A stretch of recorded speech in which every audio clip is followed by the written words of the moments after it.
Why are breakups so difficult? Simply put, the more important a relationship is to us, the more painful the breakup is likely to be. The more time and emotion you invest in a partner, the more challenging it can be to move on and learn to be single again. Additionally, it tends to be more difficult when the breakup was not entirely your own decision. It is much more painful to be the breakup recipient than the breakup initiator. However, no matter the cause, all breakups can be challenging. It's important to remember that your feelings are valid, but you'll get through this. What's the difference between sadness and depression? It's important to distinguish grief and depression. While both emotions cause things like sadness, insomnia, and loss of appetite, a person who is experiencing grief will feel these symptoms alleviate over time. Depression is more complicated. The feelings are constant and overwhelming. Additionally, there are often feelings of guilt and shame attached to depression, and may be about more than just the relationship loss.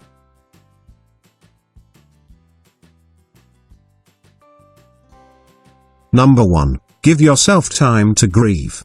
Allow yourself to be sad about the loss of your relationship, rather than trying to rush into feeling well again. People who refuse to face the pain of a breakup get involved in rebound relationships before working through the painful issues of the past relationship. They tend to project their pain and desires onto their new partner, substituting their previous partner, and not seeing the new person for who he or she really is. Give yourself time to grieve. The process may be as painful as mourning the death of a loved one. Breaking up is a loss, and the only way to come out of it healthy and with peace is to grieve properly. Number 2. Don't seek revenge. That's probably the hardest one to achieve. When you break up with someone, you often harbor feelings of anger. Perhaps you were deeply hurt, and you want to hurt them as bad as they've hurt you. Maybe you want to project your pain, or perhaps you simply want to be understood. But being vengeful will only make you appear sour and petty. In other words, avoid saying bad things about them to your mutual friends, or trash-talking them on social media. Instead, look at it from a more philosophical point of view. Understand that there's a reason why this person is not in your life anymore, and make your peace with it. Once you stop wanting to punch them in the face every time you see them, you know you're over it. Number 3. Find time to exercise. Studies have shown that getting at least 30 minutes of exercise, at least 3 times a week, can lift your mood as much as taking certain antidepressants. Exercise raises the levels of serotonin, the brain chemical that boosts feelings of well-being. Physical exercise not only is it going to boost your self-confidence, because you'll start seeing positive changes, it's going to boost your energy and your mood, because you'll be releasing endorphins and serotonin. If you're not really into going to the gym, begin exploring different types of avenues. For example, why not try out yoga, rock climbing, or surfing? Dance is also a fantastic option. Sometimes it's just a question of finding something that's really fun, and then it doesn't even feel like physical exercise.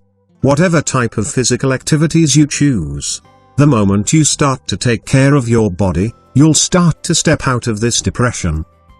Number 4. Remind yourself that you still have a future. When you commit to another person, you create many hopes and dreams for a life together. After a breakup, it's hard to let these aspirations go.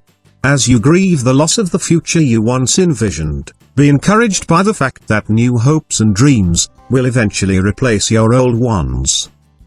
Number 5. Don't listen to sad music. Music is a means of escape of many people. But, are you spending your time looking for sad breakup songs, or listening to We Were in Love, or All by Myself on repeat? That's not going to help.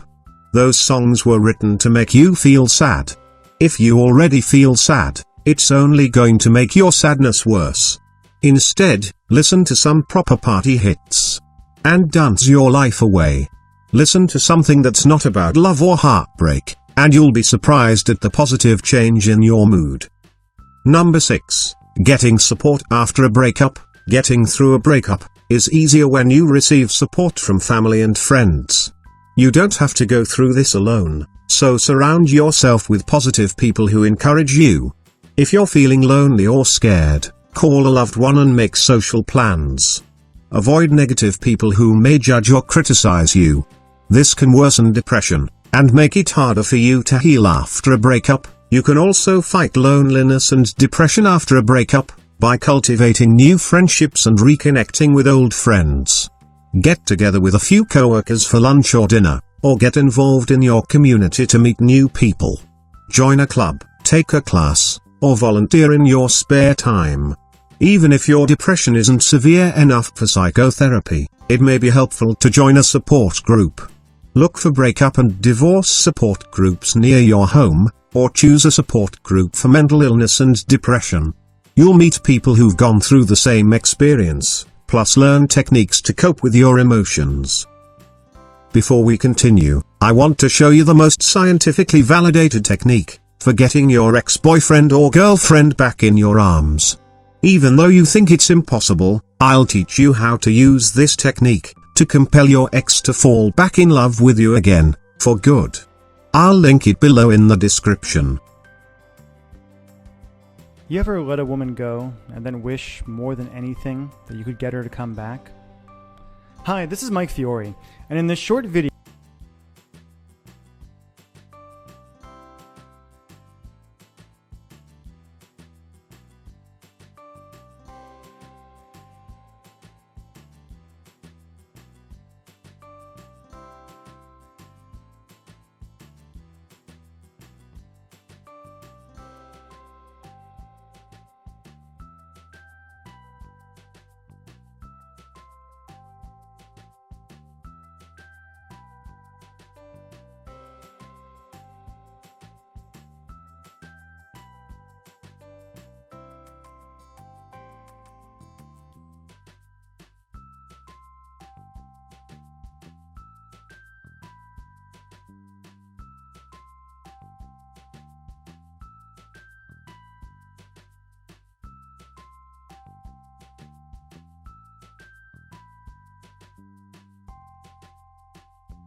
I hope you enjoyed the video. If you find it useful, don't forget to share it, and make sure to subscribe to see more video in the future.